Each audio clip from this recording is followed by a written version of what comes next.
Buenas tardes a los asistentes.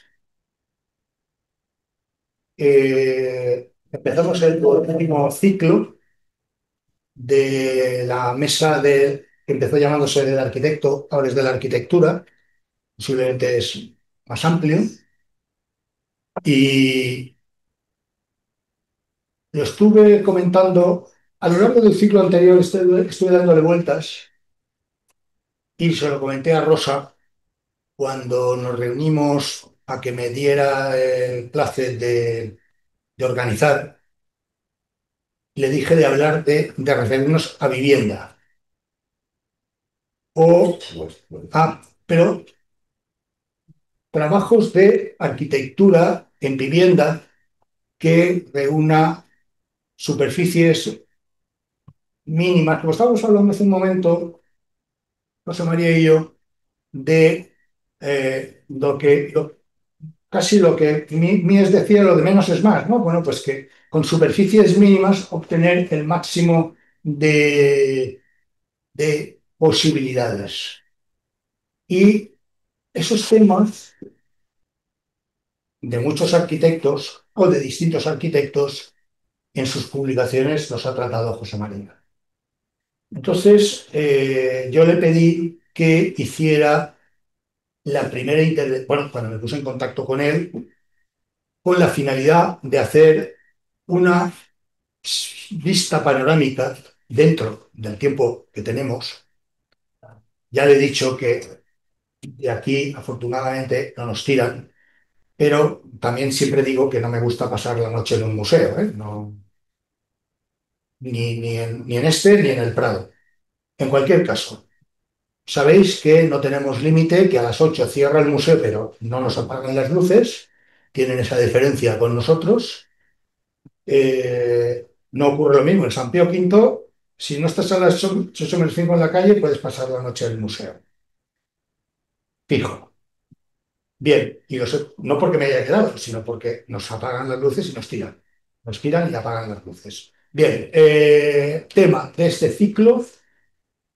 Pretendo referirnos a la cuestión de la vivienda. Sabéis que en el siglo XIX Engels ya hizo unos escritos referentes a esa cuestión con la carencia y problemática que había en Inglaterra por la industrialización. José María no se va a nos va a descender tan bajo en cronología, porque si no, no llegaríamos ni a la socialdemocracia de los años de hace 100 años.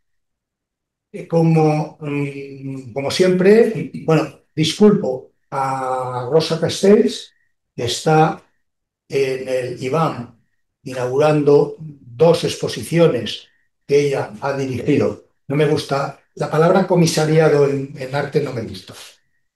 Eh, Son las que están aquí ahora en la sala temporal que se ha montado en Valencia.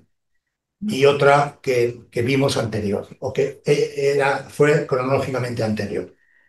Con lo cual, la disculpamos.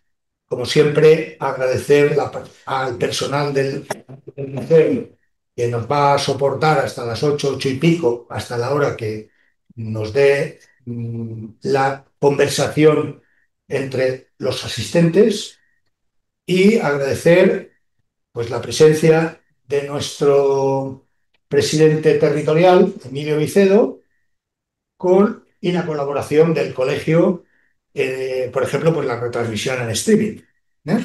Que a mí me parece que todo lo que sea divulgación en cualquier medio es interesante. Los que estamos presentes, pues el calor ambiental de la presencia, y aquellos compañeros o asistentes que se conecten, los que sean en número.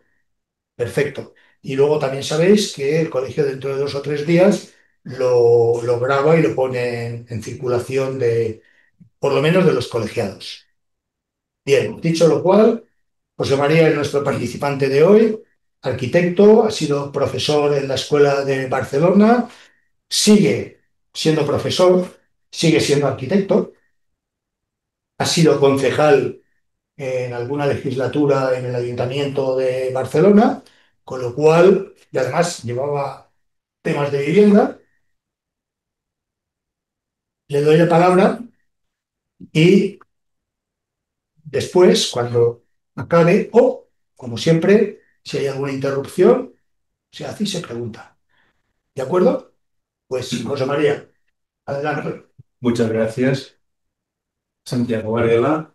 Aquí tengo un amigo que se llama Sergio Varela y alguna vez le he dicho mal. Me ha llamado Sergio, no me doy por ofendido, ni muchísimo menos. Bautizas con otro nombre. Muchas gracias por invitarme y también al Marca por acogernos y al Colegio Territorial de Arquitectos de Alicante. Y tal como ha dicho Santiago, es una visión panorámica, entendiendo que es una introducción a un ciclo en el que van a intervenir las arquitectas y arquitectos que han proyectado vivienda. Yo también prometo no hablar a las 8 haber terminado, aunque haya más imágenes, voy a ir rápido. Se trata de un panorama y de plantear toda una serie de cuestiones en torno a la vivienda, desde la geopolítica hasta cómo tendría que ser una habitación, la cocina, etcétera, para tener una vivienda colectiva, tanto privada como pública, pero sobre todo voy a presentar proyectos de vivienda pública. También, bueno, en PDF está aquí en Damascus, aparte de que estará la grabación, PDF lógicamente queda accesible. Entonces, vamos primero una mirada histórica. Lo que voy a decir también va a ser muy, así, poco provocador, ¿no? Muy digamos, de argumentos que yo, lógicamente, puedo defender más en detalle, pero que planteo así abiertamente de manera polémica. Una es, digamos, la anomalía española. Desgraciadamente, somos una anomalía como país en cuanto a políticas de vivienda.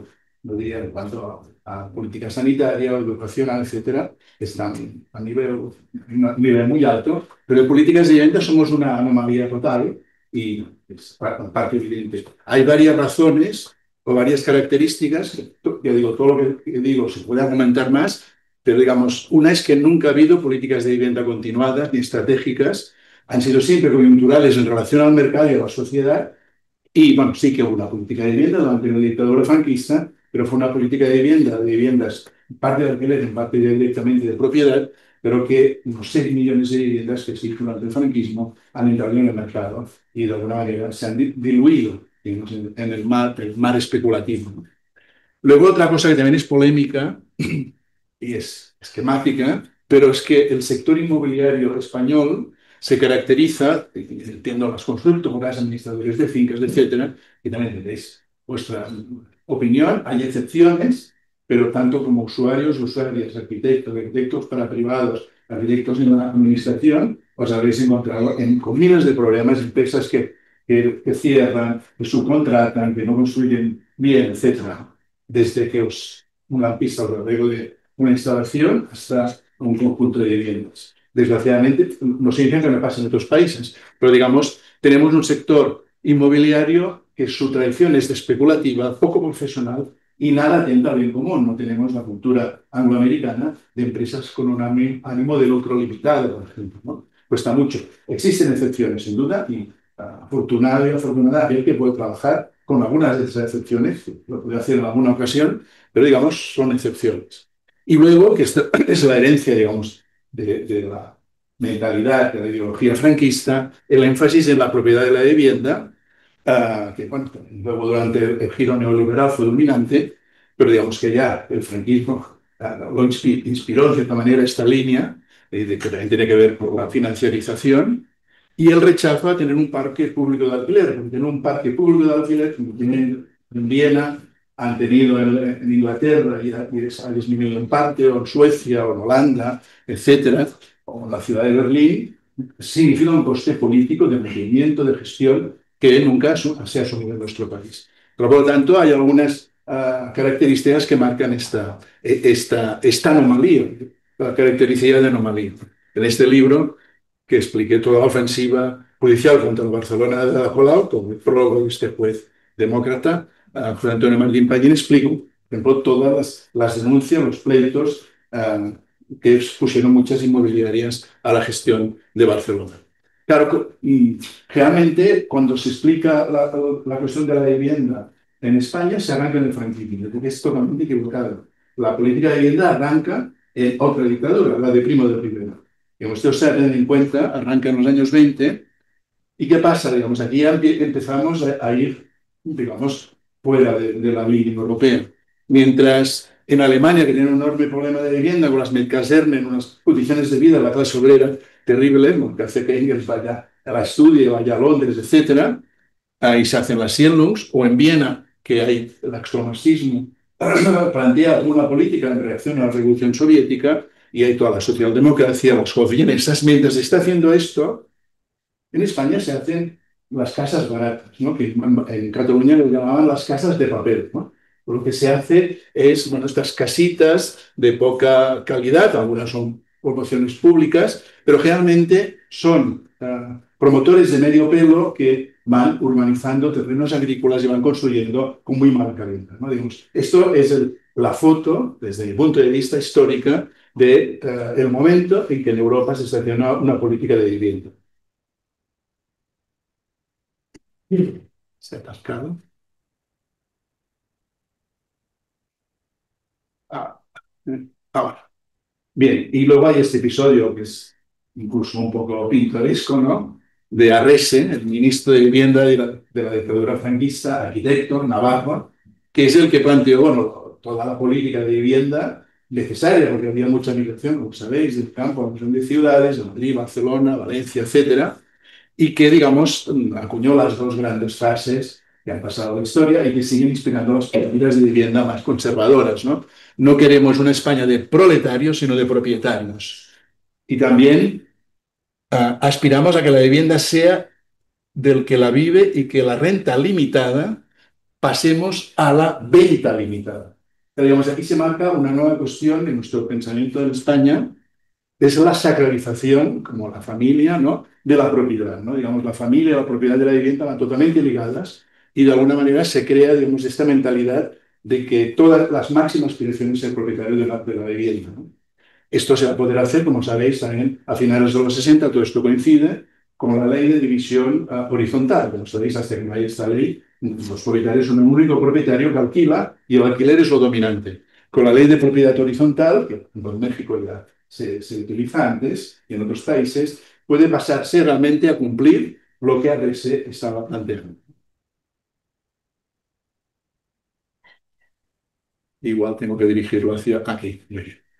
Bien, mientras Arres está insistiendo en esto, se están haciendo viviendas de protección oficial, pues tenemos, por ejemplo, políticas más o menos exitosas, algunas más fracasadas, la francesa es un desastre, pero la de las New Towns, como sabéis, con 3 generaciones de nuevas ciudades muy bien pensadas, pensadas con infraestructura, lugares donde primero hay una ley de industria, de instalación de lugares de trabajo, etcétera. Digamos, sería otra muestra de una política realmente de vivienda, ¿no? Que transforma el territorio, sobre todo en los alrededores y en las proximidades de Londres.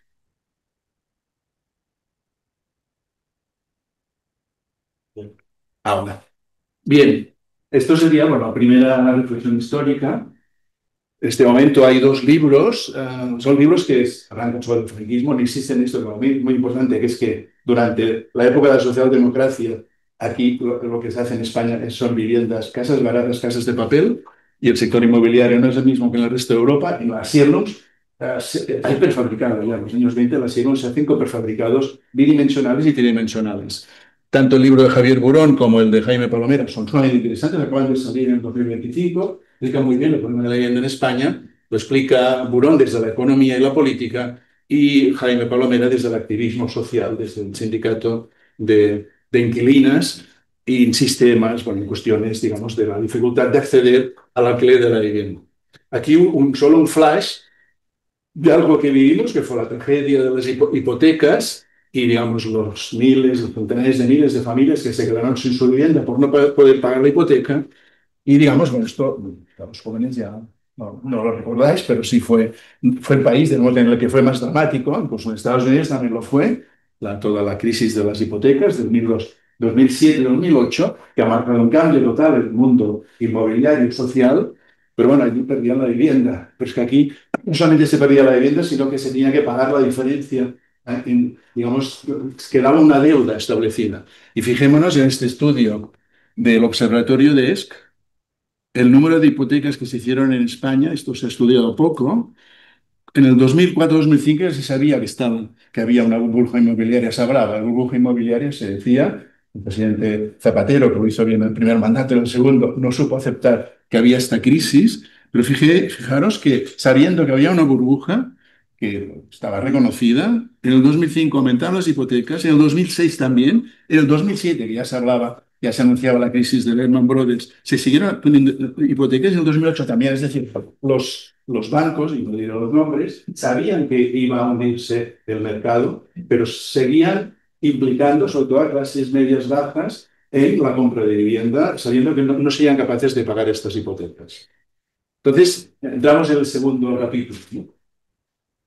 ¿Cuál es la situación actual en general en las ciudades españolas, pero es en casi todo el mundo, excepto ciudades como Viena, que una tercera parte de la vivienda es pública, de alquiler, y una otra tercera parte es de housing associations y, digamos, asociaciones público-privadas sin ánimo de lucro. Solo una tercera parte está en el mercado. O ciudades en nuestro país como Vitoria, que también tiene un porcentaje altísimo de vivienda pública.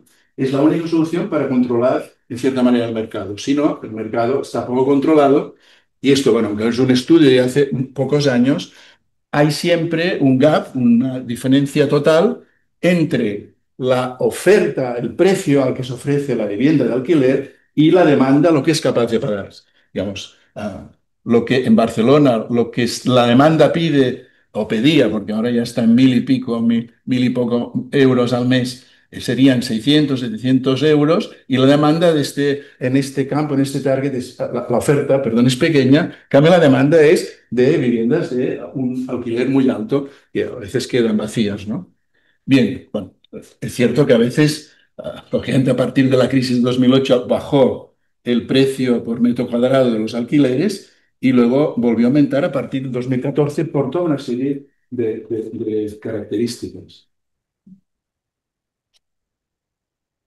Bien, digamos, afortunadamente, España tiene ya una ley por el derecho a la vivienda, la primera de la democracia, es decir, ah, han pasado muchas décadas, una primera ley es una ley difícil de consumir. Los expertos, los abogados consideran que es una ley demasiado específica, que atiende demasiado a cuestiones diferentes, quiere contentar como condiciones, perspectivas, situaciones, percepciones distintas, es social, porque intenta proteger a las familias con pocos recursos, intenta introducir un cierto control de los alquileres, etcétera, ¿no?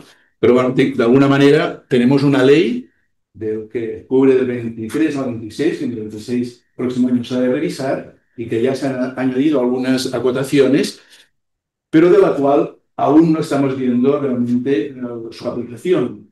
Menos es poco comunicada y poco distribuida, pero bueno, el marco legal es un primer paso, ¿no? Esta ley del gobierno de el PSOE y Sumar.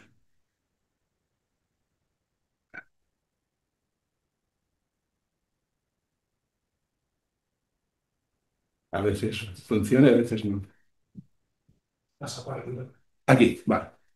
No, bueno, igual si estáis al tanto de lo que va sucediendo, en el enero de 2025 el gobierno de Pedro Sánchez definió 12 medidas más para poner fin a la crisis de la vivienda. No entraremos en detalle, pero bueno, digamos, más vivienda protegida, rehabilitar viviendas vacías, vigilar los fraudes, exención del IRPF, ayudas a aquellos que alquilan por debajo de los índices de precios, etcétera. Toda una serie de medidas, bueno, reforma fiscal para los pisos turísticos, digamos, lo que se habla es que los pisos turísticos paguen impuestos, etcétera. Bueno, son medidas que intentan afrontar distintos problemas. Lo que está bien de esta ley general o de estas medidas es la diversidad. Atienden realmente a un problema complejo como es de la vivienda, pero tiene una solución, que no puede ser una ley monolítica, y hay todo este intento de afrontar los distintos frentes del problema, ¿no? Pero bueno, digamos, también, bueno, también se habló de que las SOCIMIs desaparecerían, ha sido lento, la visa de oro también desaparecería, como sabéis, en Madrid, Barcelona sobre todo, están comprando viviendas, no hacía falta que fuera una, varias, por valor de medio millón de euros, que daban nacionalidad. Bueno, esto de alguna manera ha sido otro de los coladeros de la especulación.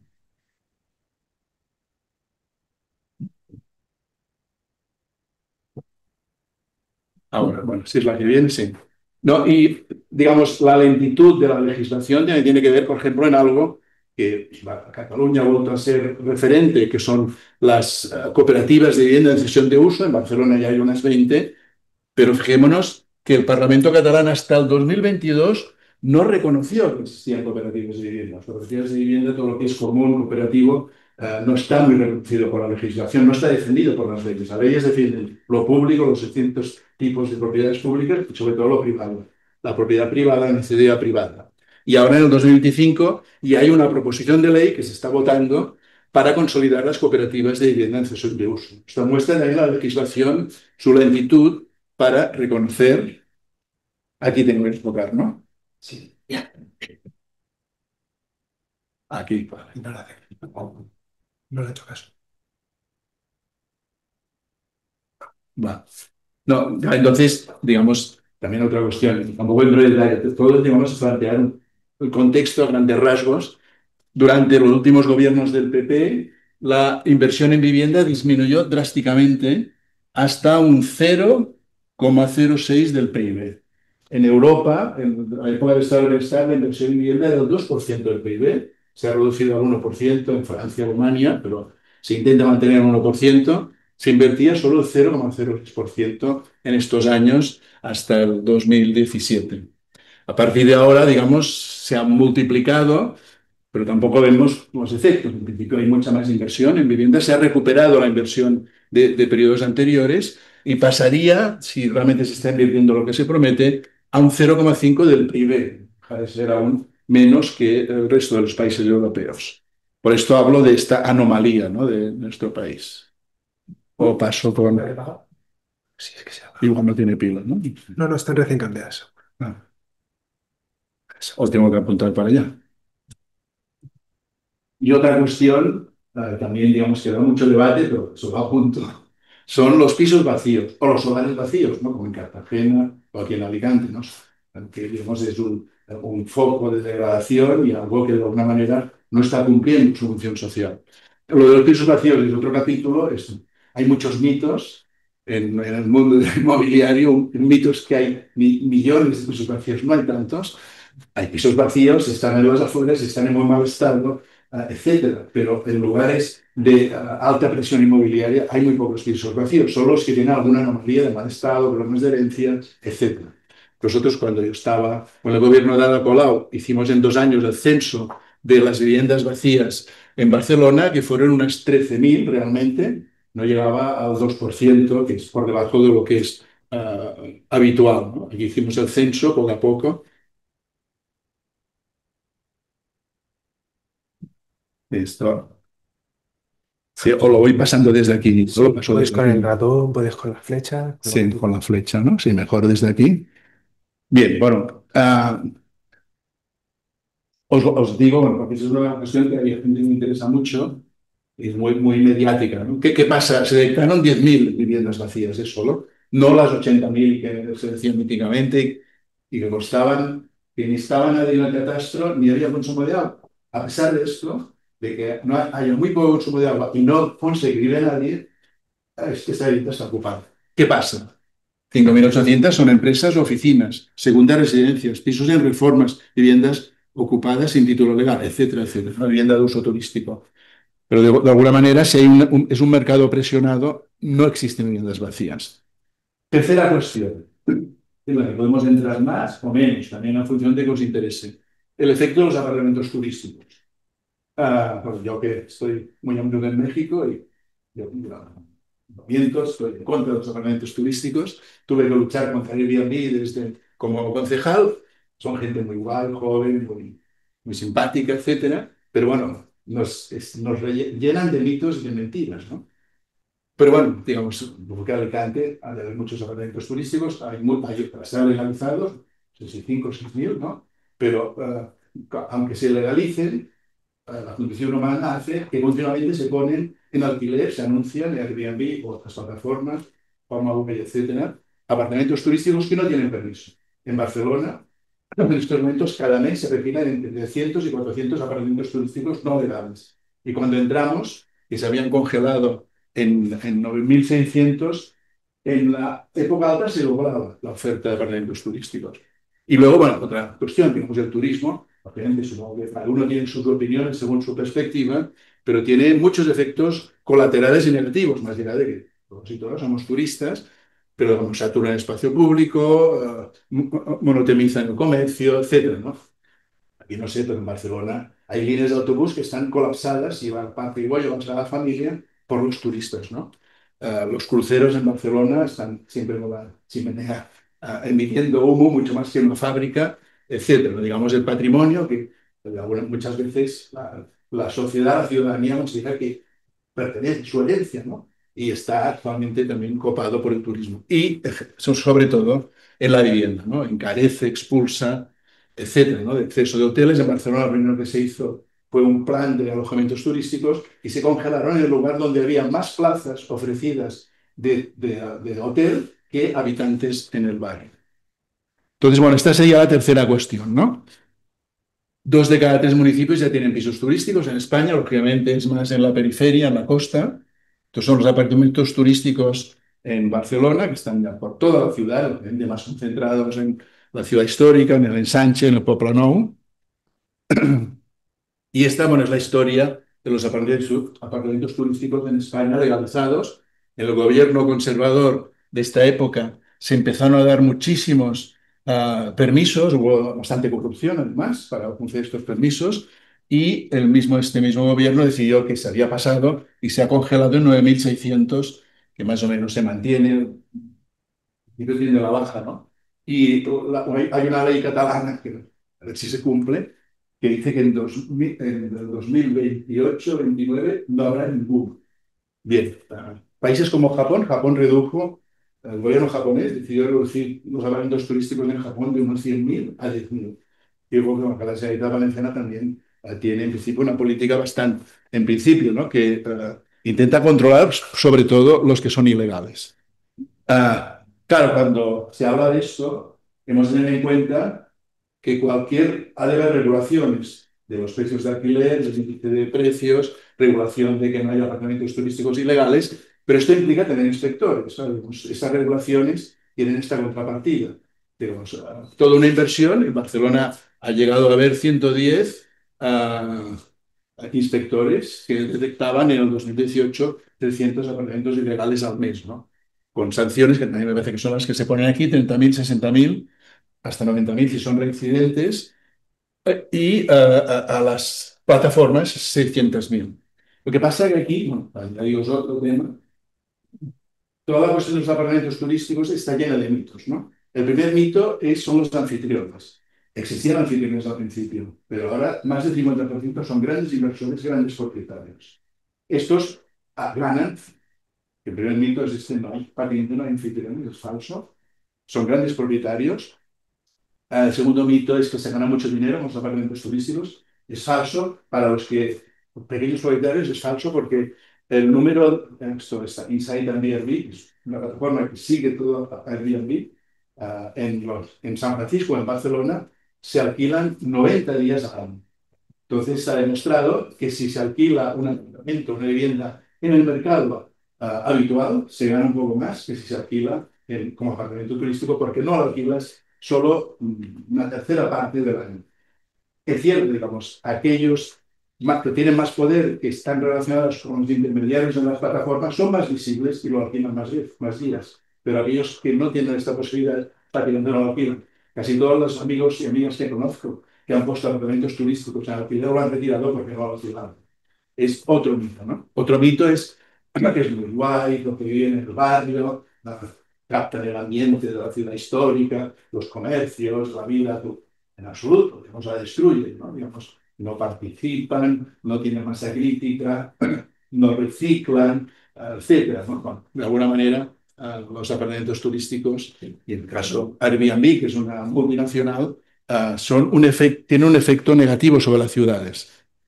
Por ejemplo, bueno, esto forma parte de esta economía que se basa precisamente en mitos.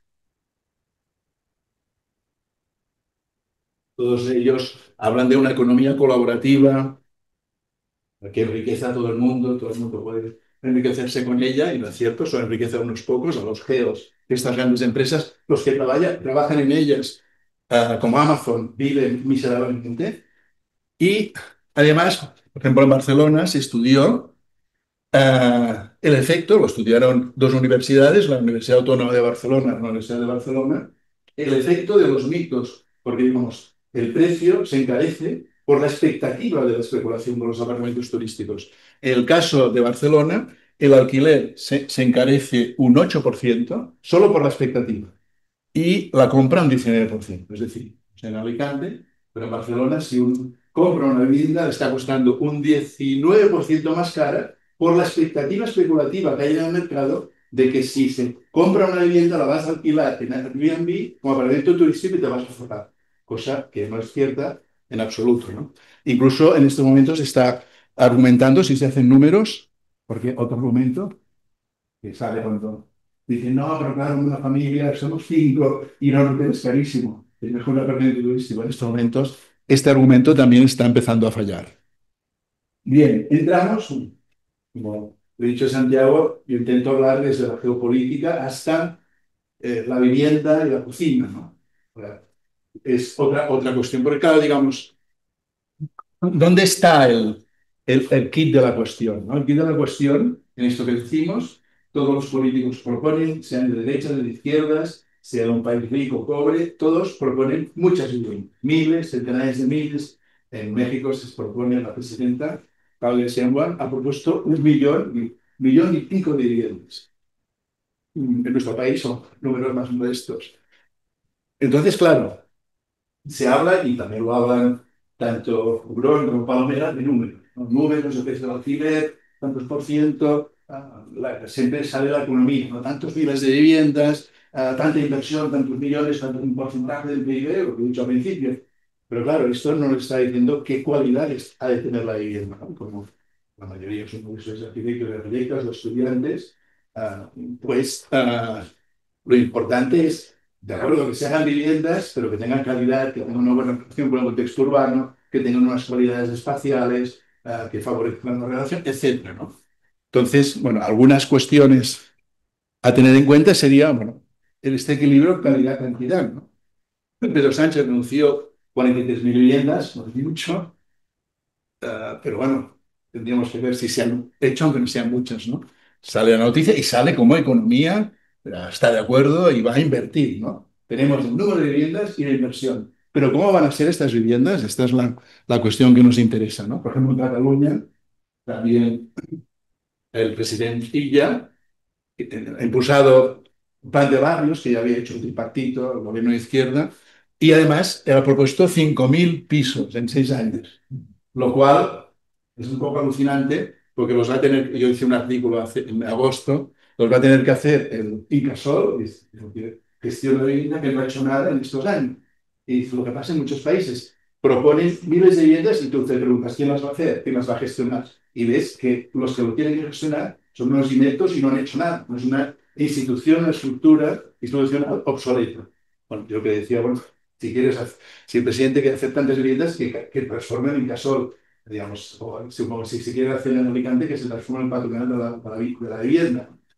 Porque esto es clave, ¿no? ¿Cómo se van a gestionar, ¿no? ¿Y cómo van a ser? Entonces, bueno, rápidamente, todo se puede argumentar más, pero es importante renombrar, ¿no? Y desnombrar, ¿no? Digamos, si decimos esto es una habitación para una cama de 6 metros cuadrados, esto va a ser el estar, el living, digamos, está claro que hemos de definir como arquitectos, arquitectas y diseñadores la cocina, el baño, lo que es los espacios servidores, los espacios domésticos, los espacios especializados.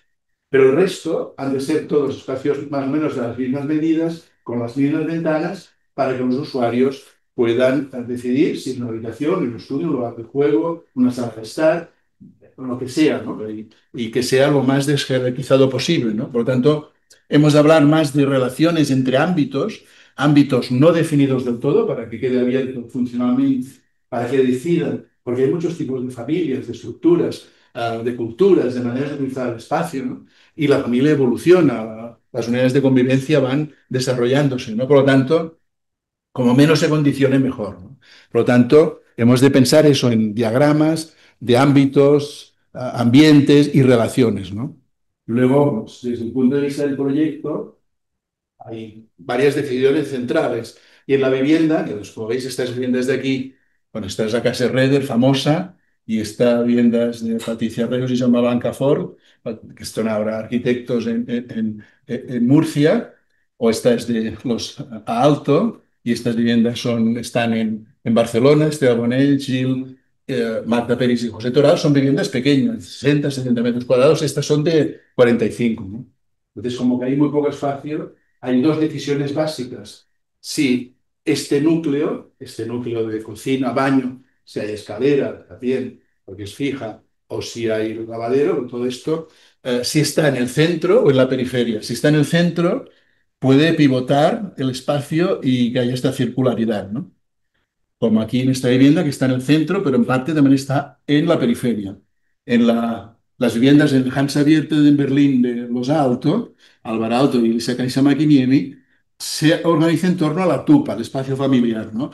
Y además funciona a través de una visión, a través de este balcón, ¿no? Es una pequeña villa altiana convertida en unas viviendas que se adaptan a las vistas, etcétera, a la orientación. Y la casa Reder tiene una escalera en el centro, iluminada naturalmente, y luego tiene todos los servicios en la periferia. Pero digamos, donde colocamos estas piezas, estamos decidiendo las cualidades de la vivienda. No digo que una sea mejor que otra, pero debemos tener muy claro que estamos potenciando, si una cierta circularidad en torno a un núcleo, pues estamos potenciando agrupar el espacio que queda libre en el centro de la vivienda. Hay otras características, ¿no? La organicidad del habitar. Digo, todo esto se puede argumentar mucho más, pero si miramos la historia de la arquitectura de la vivienda, nos damos cuenta que aquellas viviendas hechas desde una mentalidad organicista, que igual sí que hay una trama, pero sobre esta trama modulada empieza a haber giros, quiebres, la forma se adapta a lo orgánico, se adapta al cuerpo, ¿no? Porque, digamos, bueno, aquí mismo, ¿no? Se adaptan a las sillas para esa sesión específica, ¿no? Si fueran rígidas, pues tendría menos flexibilidad, ¿no? El ser humano no se mueve en línea recta, ¿no? Claro, estamos siempre en espacios ortogonales, cúbicos, pero nos movemos, giramos, damos vueltas, y sobre todo nos movemos más bien circularmente, ¿no? Entonces, claro, los espacios humanos son más humanos y son más orgánicos, más fluidos, más umbilicales, digamos, permiten que nuestro cuerpo se mueva y se adapte, ¿no? Y no nos hace estar siempre siguiendo unos tratados rectilíneos que no están en nuestro organismo, no puede estar en nuestra mente. Por tanto, lo que hemos citado, Charuni, Romeo y Julieta, Rogilo Salmona y las Torres del Parque, etcétera, etcétera, la arquitectura que ha sido capaz, con una cierta madurez, de introducir estas formas más orgánicas, giratorias, fluidas, etcétera, es paradójico, pero es una arquitectura que aguanta mucho más, ¿no? Luego la cocina del centro. Esto, digamos, si tuviera que resumir una, pues mi posición sería esta. Porque aquí sí hay un cambio trascendental de la sociedad, de la mentalidad. Esto lo daría para otra conferencia, ¿no? Que es que la cocina, de ser un espacio cerrado, aislado, segregado, digamos, la vida cotidiana, el cuidado, el trabajo de la mujer retenida en la cocina, no ha de ser visto, es un espacio de alguna manera muy, muy secundario, ¿no?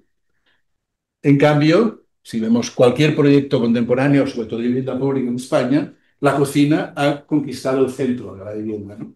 Esto puede parecer, aquí vemos, se entra por la cocina. Aquí también gira la vivienda en torno también a el espacio esta especie de tupa finlandesa, está el comedor y la cocina. Claro, es un cambio de mentalidad, lógicamente las luchas de la teoría y la acción feminista han influido, pero digamos de esto que el Colegio de Arquitectos proponía en el 74, hemos pasado a un espacio abierto hacia el exterior que comunica las distintas piezas, porque claro, digamos, es cierto que los que dominan nos dicen, no se va a cocinar en el futuro, como el de Mercadona no funciona. La gente va a comer comida preparada, la cocina no va a servir. No es verdad, ¿no? Es cierto, no estamos cocinando horas y horas un guisado, como hacían nuestras abuelas, pero la cocina es un espacio magnífico, lleno de electrodomésticos, de campanas de humo, etcétera, un lugar donde la gente se encuentra a tomar un aperitivo, a una cena, a un encuentro, tomar un café, a desayunar, incluso aunque la familia tenga horarios distintos, ¿no? La cocina se ha convertido en el centro de la vivienda y esto es una muestra totalmente positiva.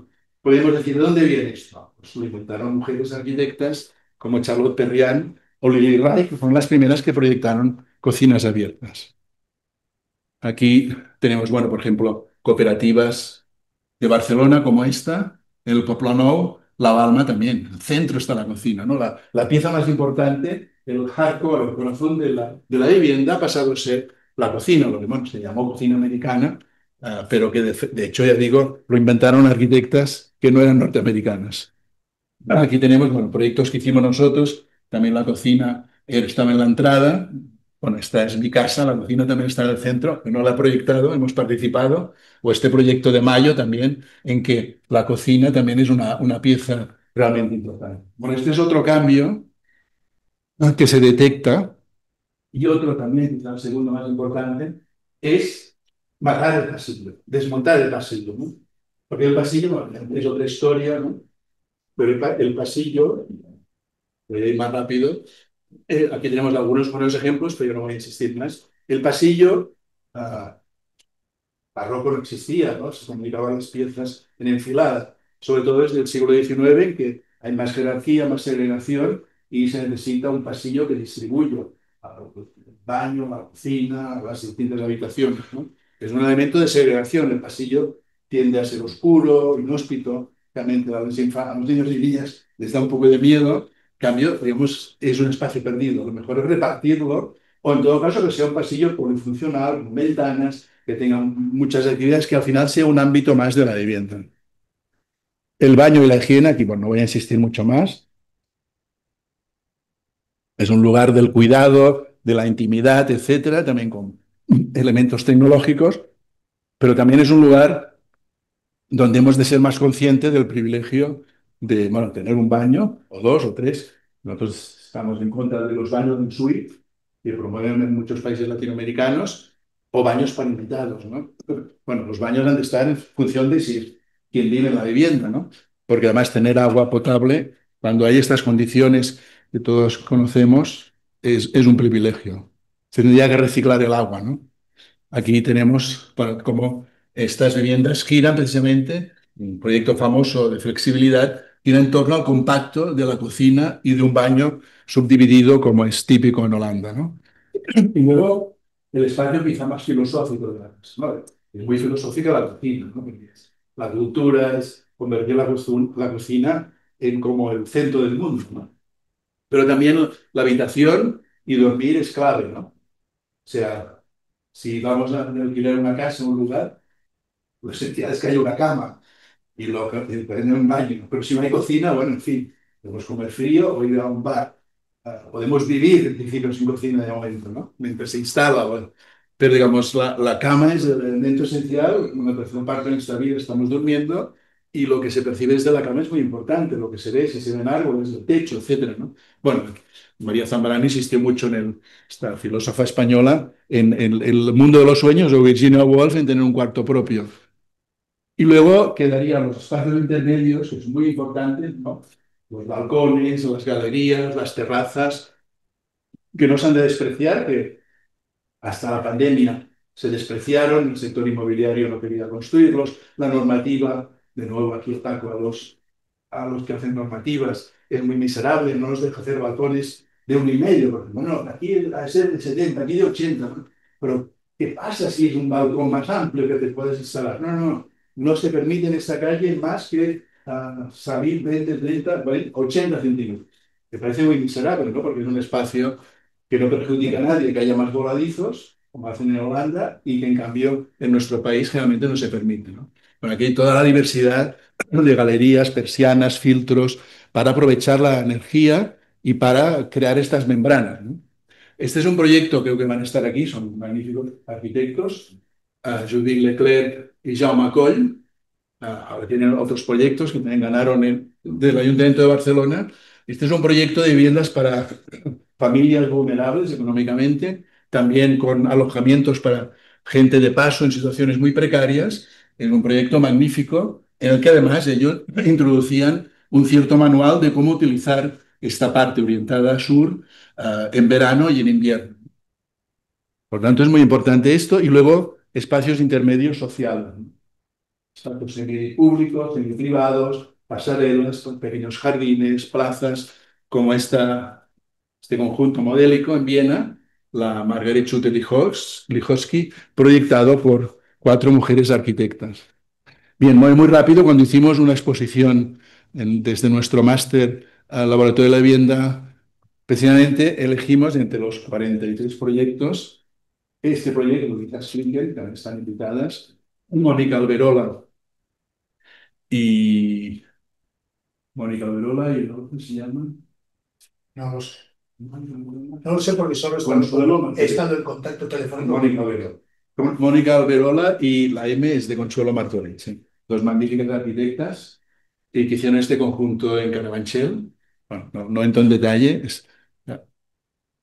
Y, digamos, en nuestro trabajo valoramos la relación con la sociedad, con la ciudad, con la tecnología y con los recursos. Esto tenía unas buenas valoraciones. Luego este que igual no se ha podido contactar, que es el que tenía mejor valoración, estas 23 viviendas en Mataró, de Durán y Grau, una vivienda preciosa en torno también a un núcleo central, está publicado en este libro, y estas viviendas en Alicante, que sí que son las que hemos visto antes con Santiago, de Dolores Alonso. Bueno, que conocéis mejor que yo la publicamos, pero yo no, bueno, alguien nos la propuso y pasó todas las pruebas y consideramos que era sumamente interesante, pero bueno, yo la he visto hoy por primera vez paseando con Santiago. Bien, lo último que queda lo vamos a ver en 5 minutos en el apartado, porque ya he prometido no pasar de las 8. Tenéis. Claro, digamos, si recapitulamos, vemos que en cuanto a las políticas de vivienda, se han de tomar muchísimas medidas, porque son muchas las cuestiones. Si hay suelo público, en Alicante hay suelo público, pero no se aprovecha.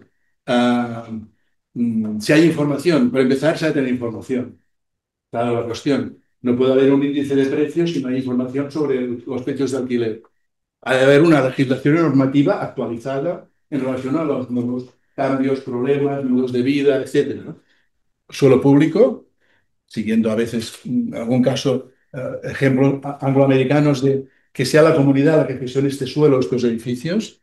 Acuerdos público-privados, esto también es otro capítulo. Obviamente las administraciones no pueden hacerlo todo, no tienen suficiente dinero y han de hacer acuerdos con los privados y, digamos, a encontrar. Hay una tradición de las housing associations, también en el mundo angloamericano, que funciona muy bien.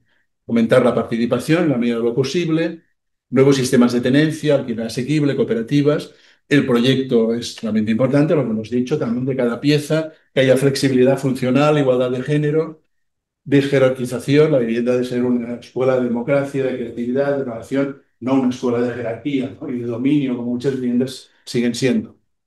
Materiales, tecnología y sistemas de nutrición industrializados, ahora veremos, rehabilitación proactiva, sistemas de adjudicación justos, una disciplina de vivienda que regularice los alquileres, hacer al máximo vivienda asequible, hacer barrio y divulgar, no dan a conocer, que esto es lo que falla.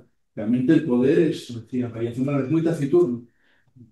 Han estado en el poder, sí, cuesta comunicarlo. Además, tiene eso, que comunicar los medios en contra. Pero claro, digamos, sale, digamos, lo mismo que digo, la ley de vivienda no nos explica qué están haciendo, ¿no? Ha creado una especie de secretaría nueva, etcétera, pero no sabemos lo que se está haciendo, ¿no? Se ha de divulgar y fomentar las buenas prácticas. Aquí tenemos, bueno, cómo funcionan las Community Land Trust en el mundo angloamericano. La primera Housing Association que se ha creado en Barcelona, en el área metropolitana, ya está construyendo 6 conjuntos de vivienda, la que las inventó, Octavia Hill. Las Housing Associations gestionan gran parte de la vivienda en Londres, por ejemplo. Es una combinación, dinero público, dinero de fundaciones, de ONGs, una parte también rentable, digamos, de mercado. Sistemas de adjudicación justos, rehabilitación. Bueno, en Barcelona se consiguió que la inversión en rehabilitación se repartiera mucho más de lo que era convencional. interviniendo en las viviendas más vulnerables, sobre todo gente mayor, que los servicios sociales detectaban que no estaban en buen estado, y en las fincas de alta complejidad, en las fincas que no tenían acceso, que no habían sido nunca rehabilitadas, o que la comunidad era incapaz de organizarse. Plan para los barrios más pobres. Bueno, digamos, la rehabilitación es muy importante, puede tener también partes perversas, pero es importante que se reparta, ¿no? Que no solo acceden a la rehabilitación clases medias, que tienen todo su derecho, pero que se autoorganizan, que tienen medios, que tienen cultura, tienen administradores de fincas, tienen unos ciertos recursos y consiguen subvención.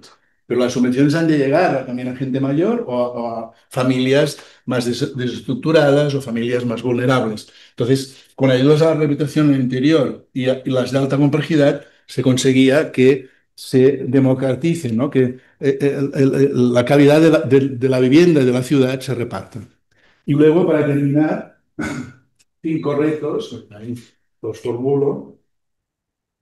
Podrían ser más, pero retos, digamos, que yo diría, anudan y aglutinan lo que se tiene que plantear desde la arquitectura, desde los colegios profesionales, desde las universidades, desde la práctica, los congresos, etcétera, ¿no? Primero, insistir en dos conceptos, ¿no? En dos objetivos que pueden parecer contradictorios, pero no lo son. Claro, porque, digamos, la cuestión de la vivienda es de enorme complejidad. No hay soluciones únicas, ni la piedra filosofal, ni magia, ¿no?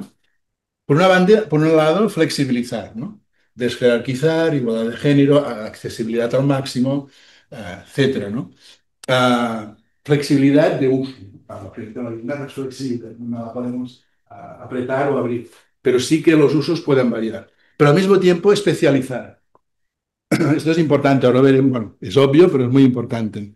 Luego industrializar, completar, utilizar módulos prefabricados, contenedores, para afrontar el problema de la vivienda de cantidad y de cualidad, la industrialización es clave, ¿no? Utilizar recursos de industrialización para construir más rápido, pero también para tener capacidades mayores, ¿no? Más performatividad. Las cooperativas, cooperar, encontrar todo tipo de solución en que se coopere, propietarios que ceden a precios más asequibles, comunidades, cooperativas, etcétera, ¿no? Cooperativas de todo tipo, en las cuales se incluye la vivienda, en lo que se llama masovería urbana, los que ceden su vivienda a cambio de un convenio en el que se va a vencer la vivienda, etcétera, ¿no? O sea, cooperar, porque aquí está otra de las claves. ¿Cómo vamos a afrontar el problema de la vivienda? Esencialmente, y esto es en los lugares donde funciona, desmercantilizando, quitando del mercado una parte. Esta parte ha de ser pública o cooperativas o otros inventos. Pero todo lo que está en el mundo del mercado no se controla. Y el mercado siempre tiende a subir los precios, a especular. Vamos al mercado, ahora, si queréis os explico, ¿no? En el caso de Canadá, ha bajado el precio del vivienda, pero nunca baja. Se dan una serie de condiciones que han hecho que pase esto. Pero en principio el mercado está confabulado, funciona, su lógica es que siempre suba el precio. Y siempre nos lo dicen, incluso si tienes una vivienda, pues no llevaba más, y el otro más, vas a ser propietario, ¿no? Porque vas a ganar dinero. Esta es, digamos, otro de los mitos. No es mito, porque puede pasar que no, pero es que el mercado se basa en que nunca bajen los precios, aunque en realidad, cuando hay crisis económicas, los factores pueden bajar, ¿no? Pero bueno, en principio son la excepción. Por lo tanto, si hay cooperativas o otros inventos fuera del mercado, fuera de la especulación del negocio, es más posible que haya vivienda asequible y controlar más el precio de la compra y del alquiler. Y lo va a hacer barrio, ¿no? Vemos muy rápido algunos ejemplos. Flexibilizar siguiendo la teoría de los soportes de Abraken. Este es un ejemplo, seguro que habéis visto publicado. Es el máximo, se llama Matrix, del INSOL, este Instituto de Vivienda Metropolitano. Bueno, la distancia es de 3,5 por 3,5 generalmente, y no está definido ninguna conexión. Digamos, siempre es el mismo modulado, puede variar un poco. Es una matriz, es un poco exagerado, un exceso total de flexibilidad, porque aparte de la entrada, pero que puede también haber distintas entradas, cada vivienda tiene 6, 7, 8, 9 módulos y todos son exactamente iguales.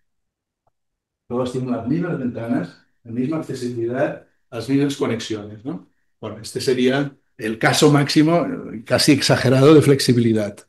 Especializar. No voy a entrar en detalle, pero solo aquí nos sale 9 tipos distintos de situaciones, estancias temporales, jóvenes, diversas estructuras familiares, monomarentales, etcétera, personas solas, que las grandes ciudades son una tercera parte, o París o Berlín pueden ser un 50%, personas con necesidades especiales, que son muchas, no son minorías, discapacidad de movilidad, de vista mental, neurodivergentes, cooperativas, personas mayores, ¿no? Viviendas de zonas, digamos, o sea, la vivienda debe ser flexible funcionalmente, lo más abierta posible, pero también ha de estar pensada específicamente para poder integrar estas situaciones distintas. Industrializar, esto está hecho en Barcelona, se llaman APROPs, con contenedores marítimos, tan premiados.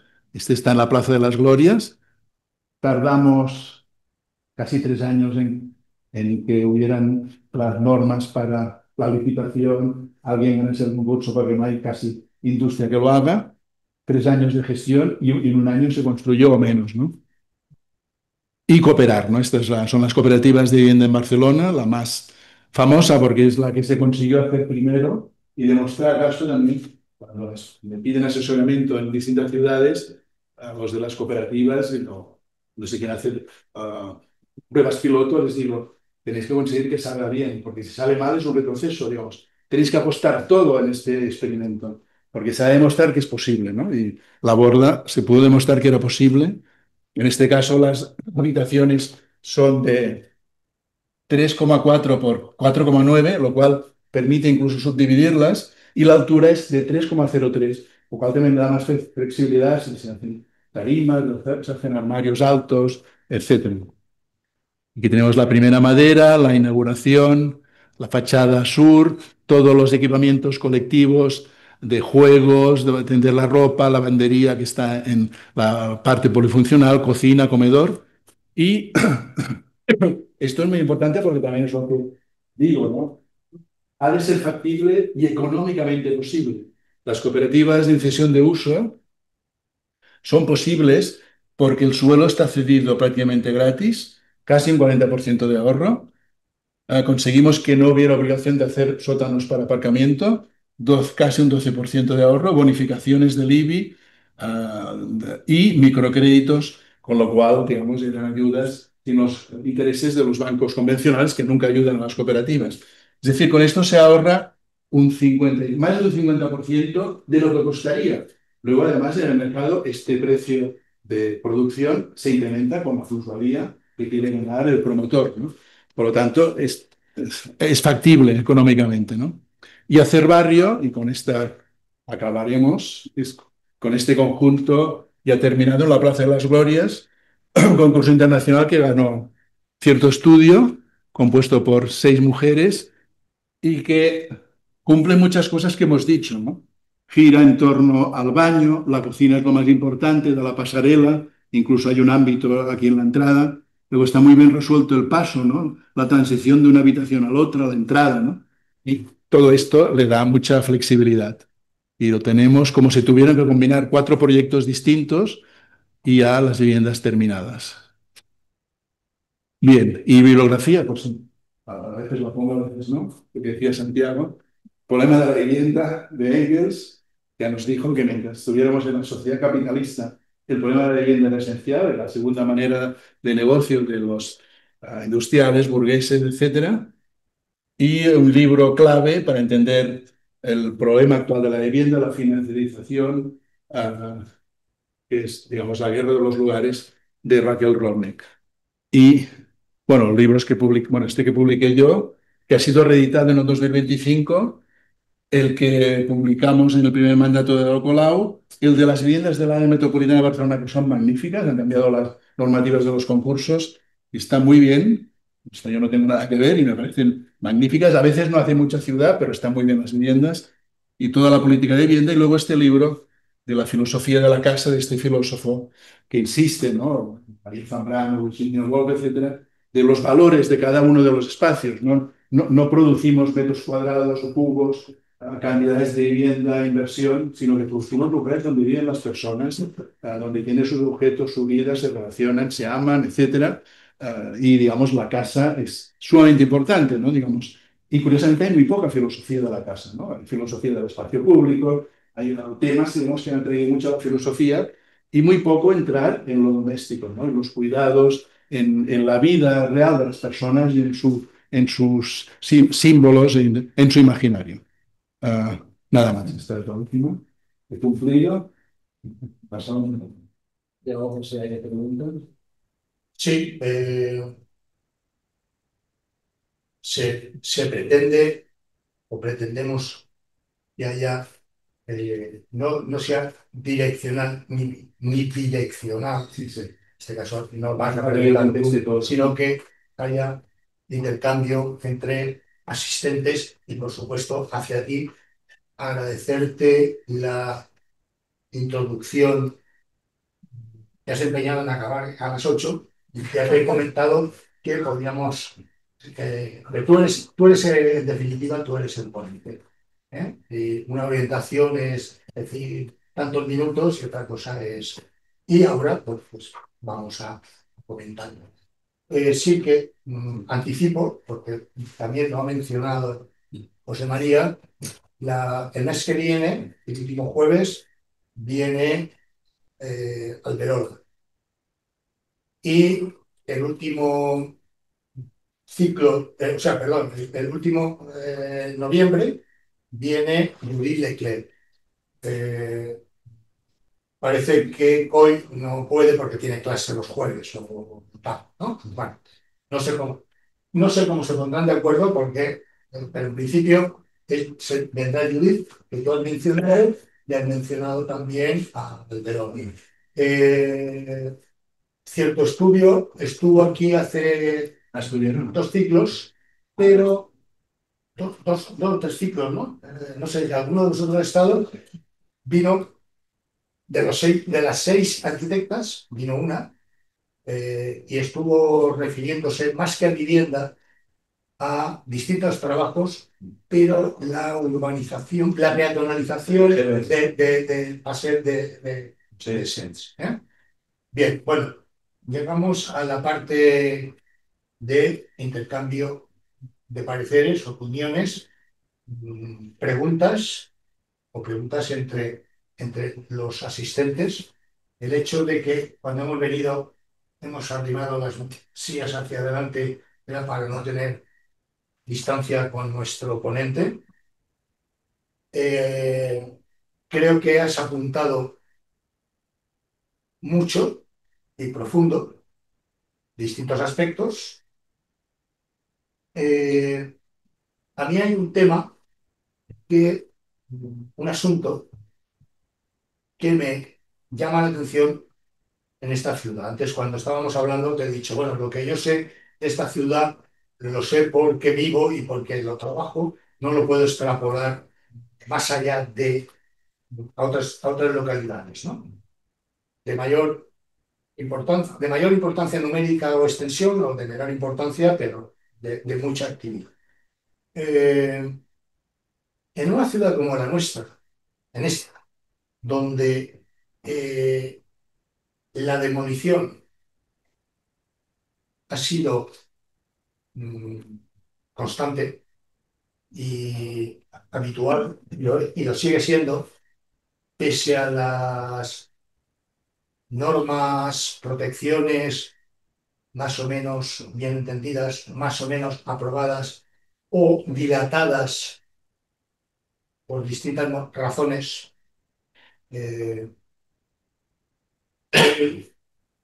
y que además está claro que cuando el plan general de su momento dijo, vamos a ver, en los años 30 por cuestiones constructivas, los edificios en las zonas burguesas de esta ciudad y las ampliaciones de las viviendas de protección oficial y los barrios, para no poner ascensores, pues pasaban de 4 plantas.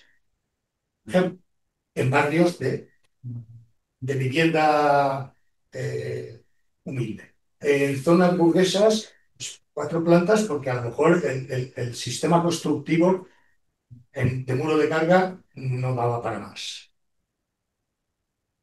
Pero llega un momento en que se da el salto. Ya hay ascensor, el sol es cotidiano, entonces de tres, cuatro plantas con alturas libres de 1,60 pasamos a los 2,43 para justificar los 2,50 y 8 o 9 plantas de altura.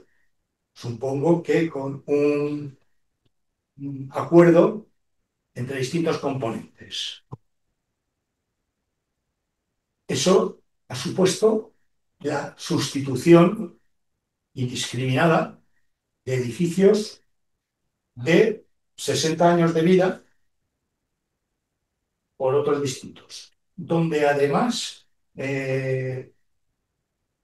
la arquitectura que se ha hecho muchas veces no es mejor que lo que se ha demolido. Sin embargo, ahora, y no sé numéricamente, ¿y cuánto se derribó? Mucho, porque claro, era apetitoso que de tres, cuatro plantas duplicar el número de viviendas de alturas, pues, era apetitoso. Eh, Ahora se están restaurando viviendas, edificios enteros, que se dedican al turismo ocupacional de media mañana, 3 días, se podían vender o se podían alquilar con un tiempo dilatado. Ahí ya no entro y sé que están haciéndose restauraciones, restauraciones completas. No sé, hace 40 años, cuando la administración autonómica empezó a funcionar y proponía restauraciones de edificios existentes, pues por mi trabajo me movía por Valencia, había mucha restauración y en esta ciudad poca o ninguna de edificios existentes. Claro, restauración de edificios existentes, no puede ser, ¿eh? Porque era más sencillo ir de la plaza del Ayuntamiento de la calle Colón en Valencia a la oficina de vivienda que mandarlo desde aquí. No lo sé. Pero aquí se demolían y en Valencia se restauraron muchas fachadas. Interiores, lo ignoro. Digo fachadas porque es lo que veía. Aquí ahora se está restaurando. Repito, no he visto, no sé el número, pero se está restaurando. ¿Se ha contenido la demolición? No lo sé, pero había mucho edificio. Bueno, hemos visto por el casco antiguo solares que no se han ocupado y me has comentado que en Cartagena la alcaldesa, Es que no decir, es precisamente ha expropiado a lo que no construye. bien, Lo he visto en la prensa. Sí, sí.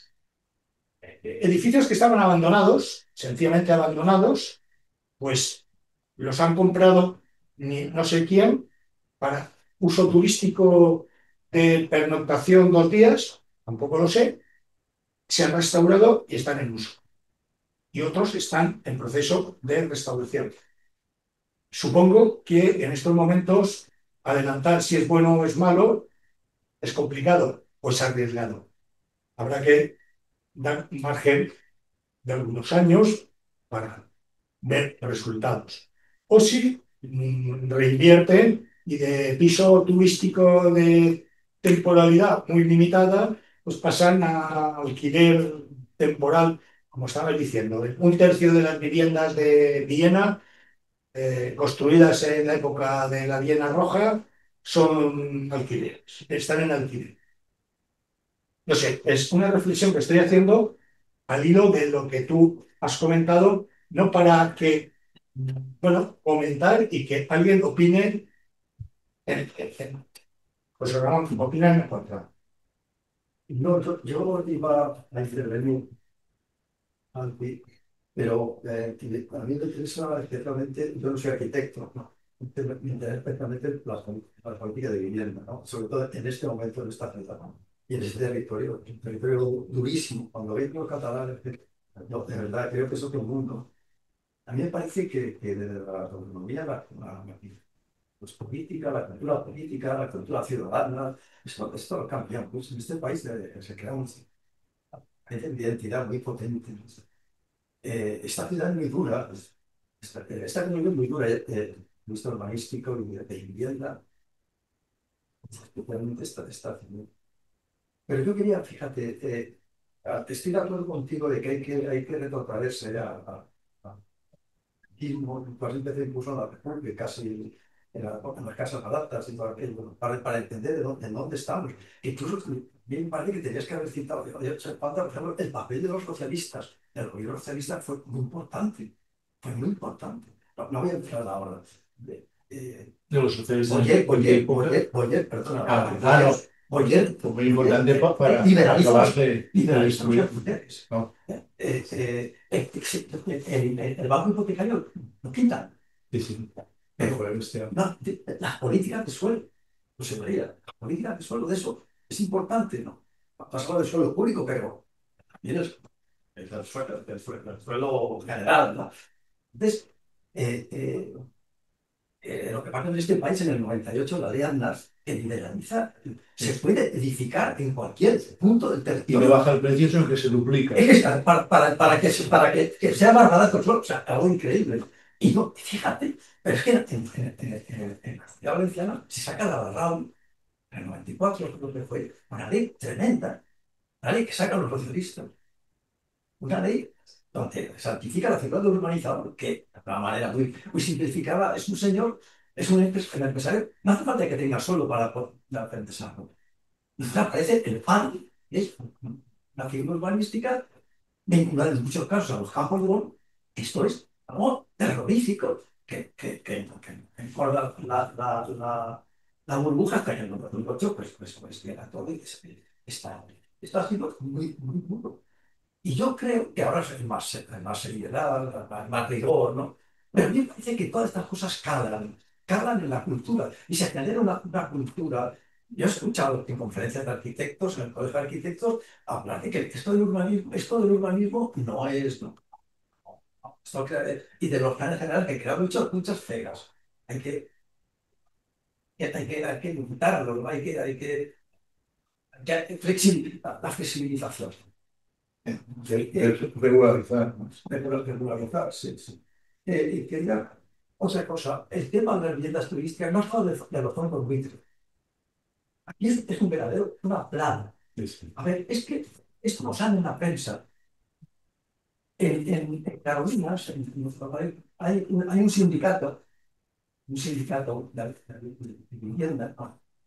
Entonces están trabajando, hay un grupo de chicos, están trabajando mucho estos temas. A Jaime, a este chico, Jaime Calvet, sí. lo vamos a hacer el día 20, Ah, aquí el 20 de noviembre.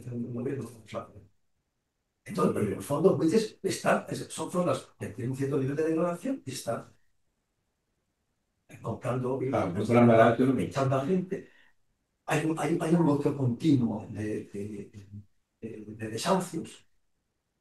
Yo lo que fue un desahucio, y un desahucio es realmente algo dramático, Sí, algo dramático. y se ha vivido algunos. Emocionalmente es un palo. Salen de su casa. Yo fui a una señora, pero ya son viejas, Es terrible, una violencia. rodeada de policías, Sí, son los chicos que van a intentar presionar. sí. Eh, Los desafíos de una violencia es un drama. Es para llorar cuando sientes una sensación de impotencia, ¿no? de injusticia, ¿no? E injusticia. Es algo tremendo. Y luego quería terminar que me ha encantado. Bueno, yo no soy arquitecto, me encanta la vida, sin profesional de arquitectura. Entonces, fíjate, cuando estamos en arquitectura, los de proyectos, me llaman la atención porque no hacen viviendas. No hacían viviendas. Ah, no, no. Y no sería, no había como proyecto final de carrera. No se puede hacer una Y vivienda. bueno, para carrera, para nada, ¿no? Y no quiero decir lo que me dijo algún profesor, porque siento vergüenza ajena, ¿no? O a lo mejor te dirá razón, yo como soy arquitecto no entiendo nada de esto, ¿no? Pero yo solo decía que hiciesen alguna vivienda, porque creo, bueno, no le decía que porque creo que la arquitectura básicamente un tipo de vivienda, ¿no? De espacio para la vida, sino porque en el país no, bueno, para encajarme las piezas en los sectores residenciales, los fondos edificiales da igual, poner un fondo de 12, de 24 que de 40 metros. Y las empuñes, ¿por dónde se entra? ¿Cuál está el acceso? ¿Dónde tiene la escalera? Bueno, pues aquí. Y, bueno, pues, Bueno, hay más preguntas, yo solo quería añadir, bueno, hay muchísimas cuestiones, ¿no? Pero lo que decías tenía razón, no lo puedo decir todo, pero sí, sí, digamos, toda la mentalidad franquista, que de todas maneras había mantenido un cierto nivel de alquiler, ¿no? Las rentas estaban congeladas, se la cargó un ministro socialista, pero claro, y pues, ya el sector se cuidó de que antes fueran gobiernos socialistas, digamos, neoliberales, y el Boyer es el que se carga, les congeló los alquileres y se carga el mismo que se da alquiler. Y luego lo que decía, o sea, hay, por lo menos que yo sepa, los momentos terribles, uno es el de la ley del suelo de Aznar, del 98, ¿no? Que todo terreno es construible y no va, porque en principio, en teoría es para que los precios, se sabe que no será así, es para especular más, ¿no? Pero es que también en el 2000, eso es terrible, que Rodrigo Rato desregularizó las agencias inmobiliarias y aceptó que podían llevar las personas sin ninguna formación y sin estar colegiados. En el 2000. Es decir, ya es un mundo terrible, ¿no? Especulativo, cómplice de todo. Y encima un ministro les regula, ¿no? Dice, cualquiera puede tener una agencia inmobiliaria y no hace falta ni que esté colegiado. ¿Quién está estudiando? Es la desregularización total y el neoliberalismo máximo, ¿no? desde por otro lado, tiene una cultura política en Cataluña mucho, sé, diferente de nosotros, ¿no? Tan salvaje. Hombre, la impresión que tengo, no lo conozco. No, la burguesía catalana tampoco es muy modélica. La burguesía que es más, a tener en cuenta es la vasca. Es más como, tiene más en cuenta el país. La catalana, burguesía catalana es muy especulativa. Lo que pasa es que Cataluña ha tenido siempre movimientos sociales, ateneos, cooperativas, ha tenido como movimientos populares muy fuertes, de barrio, etcétera. Mucho orgullo de barrio y orgullo de ciudad. Pero es más de la, digamos, de las bases, de las clases medias, las clases pulsas, pero es poco de un poco del poder privado. Pero bueno, sí, claro, por lo que sea como que tuvo industrialización y sobre todo, bueno, ha tenido como una masa más crítica, ¿no? Una masa que, más exigente.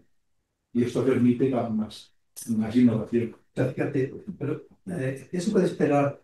Una ciudad como la nuestra, que tenemos un alcalde que el lema, es su lema sobre la ciudad. ¿Qué piensa usted de la ciudad? Alicante todo turismo, es todo ciudad. Alicante todo turismo. Ah, bueno, ahora hay una moratoria de 2 años bueno, Aparte de los turistas. está, ya os vemos. Bien, más preguntas, más comentarios, no, no preguntas, comentarios, opiniones. Si saben de alguna ley que haya hecho que haya recursos entre por toda España. Aparte de aprovechar los recursos de Sí, destacarlos a la ley. Porque igual que estamos hablando de una vivienda socialista y de omitir los parques y estas cosas, ¿cómo es posible que de golpe hayan salido todos los propios antiaéreos y quién está llevando eso? Si saben alguna cosa de que haya una ley específica de construir los refugios antiaéreos en pero recursos de los nuevos o históricos. histórico. Ya. Que en general, no sé, en Barcelona sí que hay, probablemente en la época de la guerra civil, y si algunos se han rescatado, se visitan, los que se mantienen, sí, sí hay, con cierto recorrido. Sí, la ley de patrimonio, la que se ha incluido para que se protege. como está diciendo Inés, por aplicación de la ley de patrimonio, pues se ha aprovechado ese resquicio para los de protección civil de la guerra del 36-39. Aquí en Alicante se han ido acondicionando algunos, hay más, no ha llegado todavía la posibilidad o el interés o el no interés de restaurarlos, y surgen sorpresas porque en la restauración que se está haciendo en la fábrica de tabacos ha aparecido uno, que supongo que sería de defensa de los trabajadores, porque está en una de las naves, el sótano, con dos entradas, pero os tengo que asegurar que en un momento determinado, el, el director general para el que yo le informaba eh, dijo que no, que los refugios no, en general, no, no se tomaban en cuenta, no se protegían. No se protegían en el aspecto mm, administrativo de decir, no, esto entra, incluso como la ruina de un elemento defensivo del siglo XII o del siglo XVIII o elementos defensivos. Bueno, pues al final, como elemento defensivo, ha ido entrando.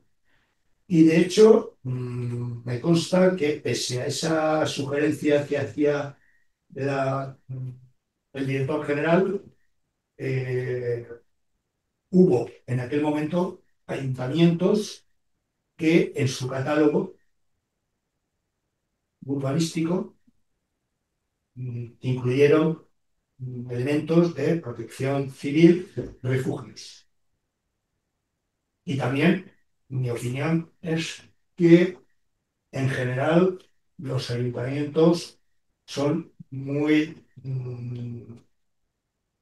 ven con muy malos ojos medidas de protección. Los catálogos los empiezan porque la ley les dice que en 2 años tienen que tener el catálogo hecho. Lo empiezan, pero no terminan. Los ayuntamientos de esta provincia, que son los que yo he manejado, y pues llevan años.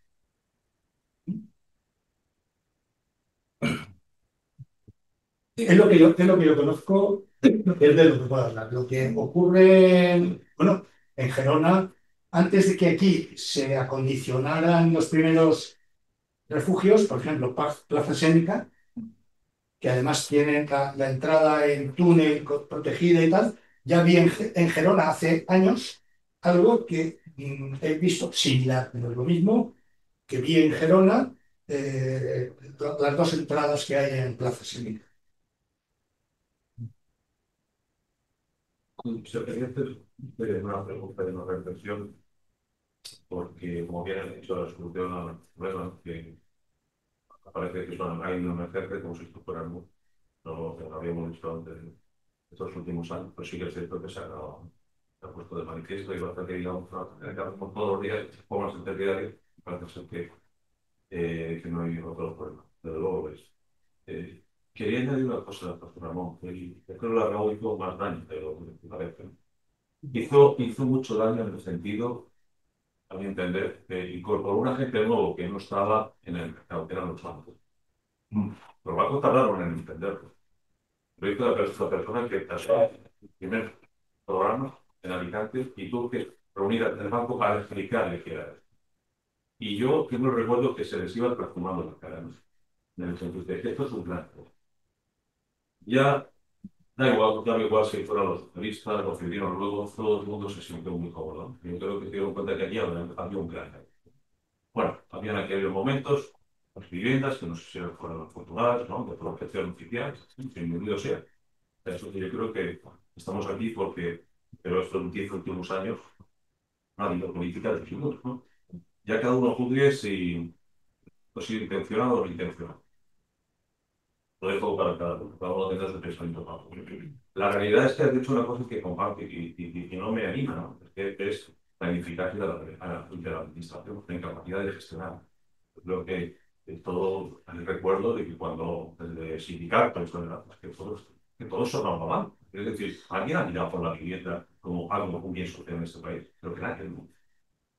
Y vamos ahora, si no tenemos una administración que no es capaz de gestionar, ¿no? Y de luego, pues dirá que hace falta, más o menos, cuál es la solución para colaboración público-privada, no lo sé. Te pregunto como reflexión, que quizás tú tienes una visión mucho más completa. Empiezo ahora a ver un nuevo formato de vivir, todas estas cosas, ¿no? Es decir, chaval, el alquiler de habitación para el decir que es un moderno, y ahora se va a. Es decir, tío, o sea, es que ¿qué fines había inventado antes, no? Yo me acuerdo que yo tenía un compañero que dio una habitación, y ¿dónde está? Y ese era como muchos estudiantes, no, que no, después no teníamos dinero para ir a un colegio, ¿no? Ahora ese modelo, eso sí que va. Pues que tienes una fachada ajardinada, es fantástico, esto ya la creen de la creen. A lo que voy, veo que únicamente ahora se está empezando, por el plan VIPE y otro plan, a empezar a definir como una unidad habitacional mínima. ¿Es esta la única solución a la que creo que el mercado nos va a poner? Porque digo, si la administración no nos va a dar una solución, evidentemente no. La solución no hay una única solución, ¿no? Pero veo que se está empezando a definir como esta unidad mínima que es a lo único que vamos a poder respirar. El otro día fuimos a un debate con José María hizo una reflexión muy interesante sobre la siguiente decisión. ¿Qué queremos? Queremos una vida sostenible, queremos una vida con un código técnico, queremos circularidad. Y eso vale dinero. Si quitamos la repercusión del suelo, ponemos el costo de vivienda, hacemos del suelo, eso no es una vivienda asequible. Entonces, estamos también envueltos en una gran cosa. Entonces, lo que voy, iba a pagar la fiesta de una vivienda asequible. Yo es que no veo una solución. No. Veo muchas contradicciones, ¿no? ¿A qué ruf? Y me preocupa porque la vivienda mínima, al final, es un camino que cada vez será más mínima, ¿no? Es lo que nos espera como sociedad. Pero digo, pues es una respuesta con ilusión. Y bueno, van a salir muchas cosas y claro, es lo que dices y he dicho, ¿no? Que no hay una única solución, incluso las mismas tendencias del mercado, de la administración, están diversificadas, ¿no? Y bueno, como tú has hablado en sentido de rehabilitación, la rehabilitación es todo un campo, ¿no? Que tiene sus, no contesto a una tu pregunta, ¿no? Pero es un campo, digamos, que tiene importante, representativo en nuestras ciudades, ¿no? Que están construidas y que también tienen muchas variantes, ¿no? Para la rehabilitación es caro, entonces tiene un coste. Entonces, claro, digamos, es comprensible que ciertas rehabilitaciones se hagan los privados y no tendríamos este especulativo o turístico. Ah, y no tendría que ser así, pero bueno, se entiende, ¿no? Pero claro, el edificio histórico que se rehabilita, ya 50, 60 o 100 años, 200, tiene un costo. Entonces, claro, una solución ideal que nosotros planteamos en la ciudad de Barcelona era una pequeña solución. Es decir al privado, te rehabilitamos la vivienda, tenemos ayuda, pero tú a los inquilinos no les subes el alquiler durante 5 años. Bueno, pero claro, esto se puede hacer en ciertos casos, ¿no? Es la solución ideal. Claro, el propietario no tiene dinero para rehabilitar la vivienda y tiene inquilinos, pues la administración le tiene que ayudar, porque la paga el 50%, lo que sea, a poner una solución. Pero claro, esto es una posibilidad, pero hay otras en las cuales el inversor, los fondos públicos, que tienen la virtud, los fondos públicos compran edificios con gente dentro. Y los rehabilitan. Y luego los expulsan, o les hacen móvil. Es otro concepto. Dentro de la rehabilitación se da esta periodicidad, que en Barcelona fue muy dominante, luego se consiguió frenar un poco, no del todo, con nuevas normas, no entro en detalle. No podíamos. Sí que sucede que entonces lo que se aprovecha de la rehabilitación es para expulsar gente que vive ahí y que igual lleva muchos años, ¿no? Es claro, otro aspecto, ¿no? Entonces, claro, la rehabilitación es un camino, pero tiene que estar regulada, controlada, y es cierto que si no hay una intervención pública, se produce, son los ciudadanos que rehabilitan y lo convierten en lo que más dinero les da, ¿no? Entonces, en cuanto a la obra nueva, lo que tú dices, claro, también hay distintas, los targets son distintos, ¿no? Porque sí que, por ejemplo, el de vivienda de temporada aumenta mucho, ¿no? Y muchos proyectos ya se hacen, no tanto para vivienda turística, sino para vivienda de temporada para todos estos sectores de trabajo, expats, estudiantes, gente que trabaja en distintas empresas que están en la temporada, etc. Pero en Barcelona es un 10% ya, porque los expats ya son un 10%, ¿no? Ya hablan sus lenguas, aprenden catalán y castellano. Eso es un target, digamos, del sector inmobiliario, ¿no? Que es hacer esta vivienda de temporada, bueno, que hay cierta reticencia, y bueno, digamos, también existen. Entonces sí que es cierto que, digamos, la covivienda, el co-living, que mucha gente confunde co-living con co-housing, que no es lo mismo, ¿no? Co-housing no es, digamos, puede ser de compra o de alquiler, o es más, digamos, de cooperativa. Las cooperativas de Barcelona son más porque que son de usos, que es vida comunitaria, comparten mucho, etc. pero claro, digamos, el co-living, bueno, con lo que tú dices, alquilar habitaciones se hizo siempre. ¿No? Mi abuela, como les llamaba disfraces, me acuerdo que mi abuela miraba de Málaga y tenía disfraces, tenía, bueno, algunos famosos, pero luego lo que venía a Barcelona y me alquilaba una habitación con esto, ¿no? Pasaba hace 70 años. ¿no? Y ahora, bueno, vamos para estudiantes, ¿no? El estudiante que se va a Madrid acaba alquilando una habitación en uno de estos lugares que hay 20 habitaciones, ¿no? Que eso es otro campo, ¿no? Otro es el de co-living. El co-living es más para clase media alta, ¿no? Que nada, pues el co-living copia de las cooperativas, el tener muchas amenities, lugares para piscina, etcétera, que no es tanto, digamos, de vida comunitaria, de una cocina comunitaria o unos talleres comunitarios, etcétera, sino que es más de ocio, que es otra línea, ¿no? Claro, digamos que el mercado tiene muchas, ¿no? Residencias para gente mayor de un cierto lujo, ¿no? Que es otro sector.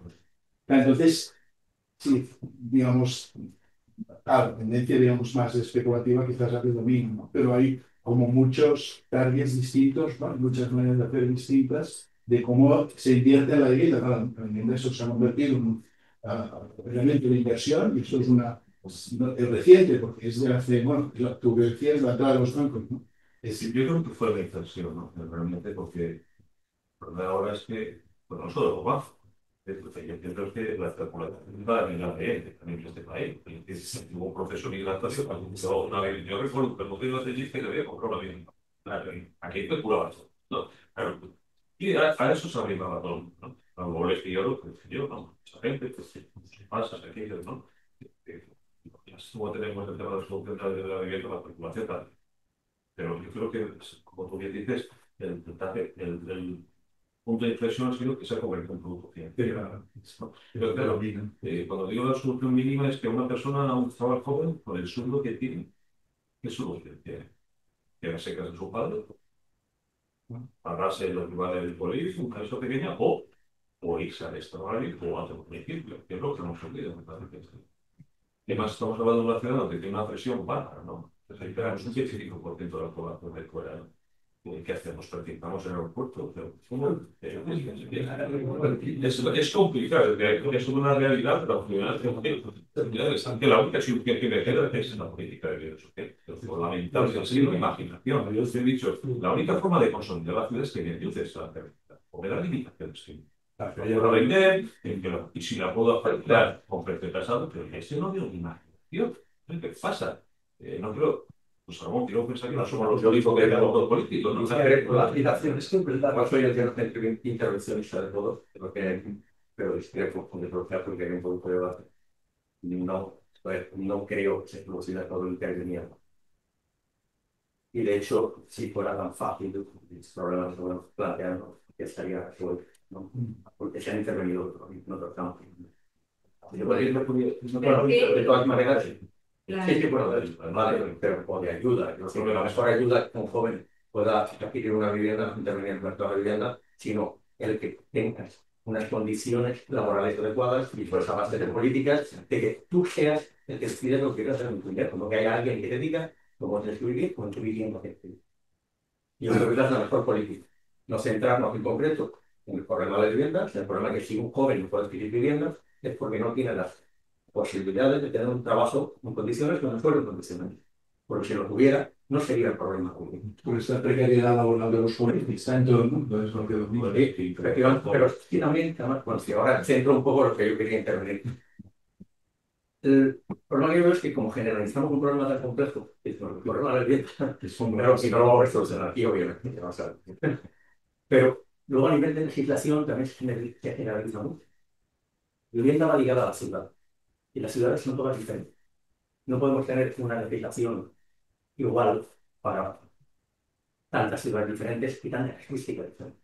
No es lo mismo una ciudad grande, una ciudad pequeña, no es lo mismo una ciudad litoral, una ciudad interior, no es lo mismo una ciudad secana de regadío, no es lo mismo una ciudad en el sur de España que en el norte industrial que viva del sector terciario. No tiene absolutamente nada que ver. No tiene nada que ver su tejido social en muchas ciudades. No es lo mismo Almendralejo que Elche, no es lo mismo Almoradí que La Romana, que es Hospitalet de Llobregat. Y ello sí tiene que ver con una legislación común de vivienda y no tiene nada que ver. Si las problemáticas no tienen absolutamente nada que ver. No tiene nada que ver vivienda de medianera, de casco histórico, vivienda de bloque abierto, de nuevo desarrollo residencial. No tiene absolutamente nada que ver. No tiene nada que ver el problema de vivienda planteado, es decir, el problema de vivienda es tipológico. No, cuando decimos el problema de vivienda, tipología, en una época se hablaba de tipología de vivienda. El problema es de salubridad. Pues hubo un problema una vez en que el problema era de salubridad. El problema es de tamaño. Para los pisos de 30 metros, ¿recordáis? Hace 15 o 20 años, ¿no? Que hubo una movida aquella de los 30 metros. El problema de la vivienda, pues en este momento, si nos centramos, el problema de la vivienda es de cantidad. Pues faltan viviendas, obviamente. Sensibilidad. Sí, sí, accesibilidad, exacto. Accesibilidad, pero tiene que ver mucho con la cantidad. Claro. Al final, entonces, si nos centramos un poquito más, ya sabemos cuál es ahora, en concreto, en el día de hoy, porque salen los medios, el problema de la vivienda. Pero si le preguntáramos a nuestro señor presidente del Colegio de Arquitectos, vería que por número de viviendas y por capacidad de construir viviendas, en la provincia de Alicante no existe ese problema. El problema es que esas viviendas no se destinan a lo que se debería, a la gente que la necesita. Se destinan a segunda residencia o se destinan Pero es que a durante muchos años los ayuntamientos han vendido el patrimonio público del suelo y en vez de construir viviendas, han dedicado a otras cosas. Ya empezó otra vez de nuevo generaliza. El ayuntamiento, ¿quiénes? Son personas y cada sitio era una cosa, no creo que se hayan puesto todos de acuerdo para hacer eso. Es cierto, sí que es cierto que el problema de la vivienda, que es de cantidad, que el problema de la vivienda, que no, pues, como tú bien decías, no se puede derivar a la administración porque no tiene ni capacidad ni medios, porque tiene que ser el mercado. Las empresas que hay, por ejemplo, en la provincia de Alicante, que están súper capacitadas para hacer miles de viviendas, porque lo demuestran constantemente, ¿por qué no se dedican esos esfuerzos a hacer ese otro tipo de viviendas que querríamos que sean viviendas asequibles? Pues porque no les es rentable. Tan sencillo como eso. Porque si les fuera rentable, se dedicarían a ello. Y una parte muy importante es decir, porque la vivienda no se hace en el aire, se hace en el suelo. Y hay que destinar suelo para ello. Hay que destinar suelo barato, porque la vivienda vale lo mismo hacerla en primera línea que detrás. Vale lo mismo. Lo que no vale lo mismo es el suelo. Entonces, habrá que hacer un esfuerzo por destinar suelo para que pueda salir una vivienda asequible. Bueno, y con suerte. Sí, yo estoy positiva de decir eso, que es que el problema es el suelo. O sea, sé que el problema es el suelo, y pero ahí es donde entra la administración y la legislación, es fundamental. Usted lo ha citado, mi familia es de Navarra, ahí este problema es la décima parte que nuestra zona, porque no han dejado de hacer política de vivienda. Aquí, ¿sabes? Aquí durante mucho tiempo no se ha hecho. Entonces, falta esto de vivienda, que es lo que te regula, lo que es de marginal y la oferta. Me parece lo que dice, claro, la política de vivienda no se puede improvisar ni impulsar en 4 años. Es una continuidad. Ha visto las en Navarra, llevan décadas haciendo política de vivienda constantemente. Y Viena también, pero Viena sigue construyendo 4.000 o 5.000 viviendas nuevas cada año. Las viviendas. Pero claro, sus políticas son iguales. Sí.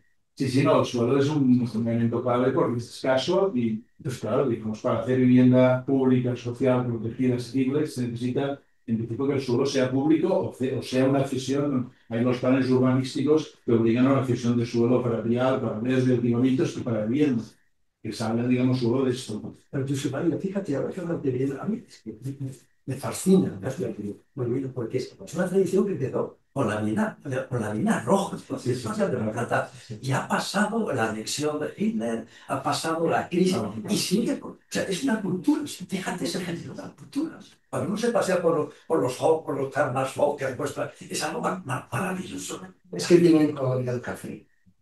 El café, a los... Pero están orgullosos que acerca de vivienda y antes de crear su obra explica lo que les explica. Nosotros aquí tenemos orgullo. Oye, bueno, le queríamos contar una experiencia. A ver, después de la pandemia, en la pandemia, uno de los problemas que se mostraron más terrible fue de las residencias. Entonces, bueno, esto lo conciencia a muchos que no estudian en residencias, entonces, pero en la próxima es posible que los ponga en Entonces, ha habido bastante movimiento en todo el país, pero sobre todo aquí, bueno, para lo que es la ciudad, para hacer experiencias de vivienda común, juntarse personas ya jubiladas o a punto de jubilarse para montar experiencias de cohousing para nosotros hemos participado en dos. Entonces, bueno, hay muchos problemas. Pero el principal problema, lo que estudiamos es que no hay instrumentos jurídicos. Nos falta la administración. Bueno, Lo que decías de imaginación, se imagina algo, pero no hay nada. leyes Claro, los bancos tenían, claro, la administración, crear y lo hemos tenido que avanzar. Había alguna muy interesante, ¿verdad? Que era un edificio completo, donde había un 80% de personas mayores que estaban dispuestos a convertirlo, tener posibles espacios con proyectos arquitectónicos chulísimos, porque eran espacios comunes que se podían montar. Claro, porque no sé. Porque tocando en Dinamarca se hace bueno, el caso de Dinamarca lo teníamos como el paradigma, ¿no? ponen de acuerdo y son, bueno, Madrid son estos territorios, naciones que tienen entre todo. No, porque en Barcelona ya empieza a haber el primer housing center que ha costado 5 o 6 años, pero claro, la gente jubilada tiene una pensión bueno, que sobre, o tienen, entonces, claro, no se puede hacer en suelo de vivienda, pero se ha conseguido que sea en suelo de equipamiento. Entonces, hay que ser viviendas para gente mayor y cooperativa como equipamiento. Entonces, pero ha costado años. Aquí hay una experiencia interesante en la Plaza América de un espacio, un edificio, una gran pieza, ¿no? De jóvenes mayores. Intergeneracional, con equipamiento. Es famoso. Es interesante. Sí, sí, sí. Lo hizo el patronato de la vivienda. Desde la planta baja, el centro de salud, Sí, sí, sí. el pequeño ambulatorio, estoy pensando en que alguno de los mayores necesite de urgencia, pero el ayuntamiento iba A cerrar el centro mayor. a cerrar el centro mayor. No sé de Alicante, lo iba a explicar al que lo inventó, y es un de mayor y jóvenes, ¿no? Que contribuyen también a ayudar. Y quiero terminar, el problema es que, ¿sabes? Que uno empieza a gestionar un housing de mayores con 75 años, y claro, como esto es muy largo, no termina ya, está en otro barrio o está aquí. Así que, amigos, amigas, perdéis en la dirección. Lo que espero es que esté un hecho que no me entere de nada. Pero nada, No es por hablar de Barcelona, pero en Barcelona sí me hace unos 20 años las viviendas para gente mayor asistidas, que hay unos 30, y cuando la pandemia funcionó fabuloso, que son, bueno, aquella que he sacado la pequeña de Periscoral y con es eso, 45 metros cuadrados, son viviendas pequeñas, agrupadas, 50 o 100, con mucho equipamiento para mayores de 65 años con pensiones bajas, ¿no? Y funcionó bien, y durante la pandemia funcionó muy bien, porque claro, tenían su casa, no salían de ahí, pero por ejemplo, salían al patio todos, o al pasillo, y los vigilaban que estuvieran todos bien, había maneras de hacerles llegar comida o contactos con la familia, y digamos, prácticamente no se murió nadie en una residencia de estas 30 que hay en Barcelona, que son públicas, y que los que van a vivir ahí, o como se entrega las llaves, les toca la lotería, porque claro, son gente que vivían quizá en pisos antiguos y van a un piso moderno, pequeñito, pero saben que tienen su casa y luego si quieren ir a jugar a cartas, a ver la televisión, a un taller, a utilizar ordenadores, se encuentran con la gente que vive ahí. Y durante la pandemia funcionaron perfecto.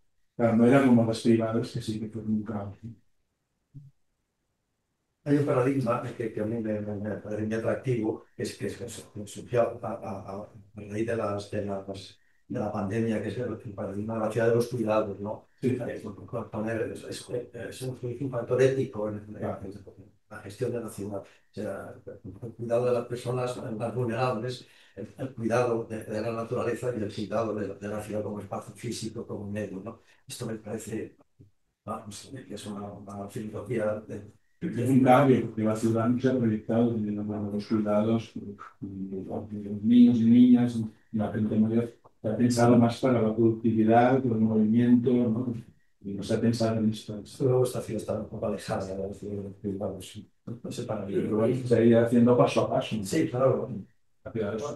¿Con qué la coge? ¿Por qué? Bueno, pues si os parece, y no hay más preguntas, Arantxa la tengo ahí de pie, la tenemos ahí de pie, se tiene que ir a su casa. Arantxa, ¿a qué hora has venido esta madrugada? ¿A qué hora has llegado esta mañana? Bueno, pues siempre os digo que tenéis que habilitaros aquí algo para pasar la noche, llegar al día y estar bien el día siguiente. Bueno, señores y señoras, Mónica Alberola, la próxima sesión, último jueves del mes de octubre.